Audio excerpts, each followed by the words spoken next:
ഇടുക്കി തൊമ്മൻകുത്തിൽ കുരിശ് നീക്കിയ സംഭവത്തിൽ കാളിയാർ റേഞ്ച് ഓഫീസറെ സ്ഥലം മാറ്റി. കാളിയാർ റേഞ്ച് ഓഫീസർ TK മനോജിനെ പത്തനാപുരത്തേക്കാണ് സ്ഥലം മാറ്റിയത്. വിശ്വാസികളും CPM, കോൺഗ്രസ് അടക്കമുള്ള പാർട്ടികളും കാളിയാർ റേഞ്ച് ഓഫീസർക്കെതിരെ സമരം നടത്തിയിരുന്നു. വിവരങ്ങളുമായി ആൽവിൻ തോമസ് ഉണ്ട്. ആൽവിൻ, ജനങ്ങളുടെ പ്രതിഷേധത്തിന്റെ പശ്ചാത്തലത്തിലാണോ സ്ഥലം മാറ്റം? വിശദാംശങ്ങൾ.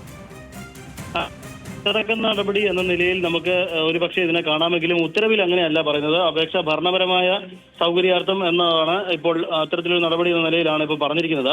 പക്ഷേ മനോജ് TK എന്ന റേഞ്ച് ഓഫീസർക്കെതിരെ വലിയ പ്രതിഷേധമായിരുന്നു ഈ കുരിശ് നീക്കിയ സംഭവത്തിനെ തുടർന്ന് ഉണ്ടായിരുന്നത്.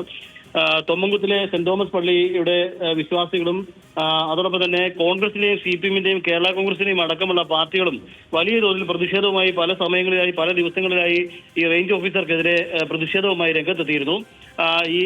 ഈ തൊമ്മൻകുത്തിലെ കുരിശിൽ സ്ഥാപിച്ച ആ സംഭവവുമായി ബന്ധപ്പെട്ടും പിന്നീട് ദുഃഖവെള്ളിയാഴ്ച അങ്ങോട്ടേക്ക് കുരിശിന്റെ വഴി നടത്തിയതിന്റെ പേരിലും വൈദികർക്കെതിരെ അടക്കം കേസ് രജിസ്റ്റർ ചെയ്തിരുന്നു. കഴിഞ്ഞ ദിവസം ഇവരോട് ഈ തൊമ്മൻകുത്തിലെ അല്ലെങ്കിൽ കാളിയാർ റേഞ്ച് ഓഫീസിലേക്ക് മൊഴിയെടുക്കുന്നതിനായി എത്തിച്ചേരണമെന്നുള്ളത് അറിയിച്ചിരുന്നു. ഏതാണ്ട് 50ഓളം ആളുകൾക്കെതിരെയാണ് കേസ് രജിസ്റ്റർ ചെയ്തിരുന്നത്. ഇതിനെതിരെയും വലിയ പ്രതിഷേധം ഉയർന്നിരുന്നു. ജനപ്രതിനിധികളടക്കം ഇതിനെതിരെ രംഗത്ത് വന്നിരുന്നു.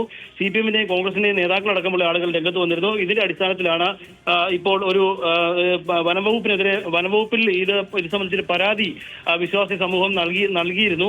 ഇത്തരത്തിലൊരു കൈവശാവകാശ രേഖയുള്ള ഭൂമിയിൽ സ്ഥാപിച്ചതിനെതിരെയാണ് വനംവകുപ്പ് രംഗത്ത് വന്നതെന്നും അത് വനഭൂമി അല്ല എന്ന് തൊമ്മൻകുത്തിൽ കുരിശ് നീക്കിയ സംഭവത്തിൽ കാളിയാർ റേഞ്ച് ഓഫീസറെ സ്ഥലം മാറ്റിയിരിക്കുന്നു. ആൽവിൻ തോമസ് ആണ് വിവരങ്ങൾ നൽകിയത്.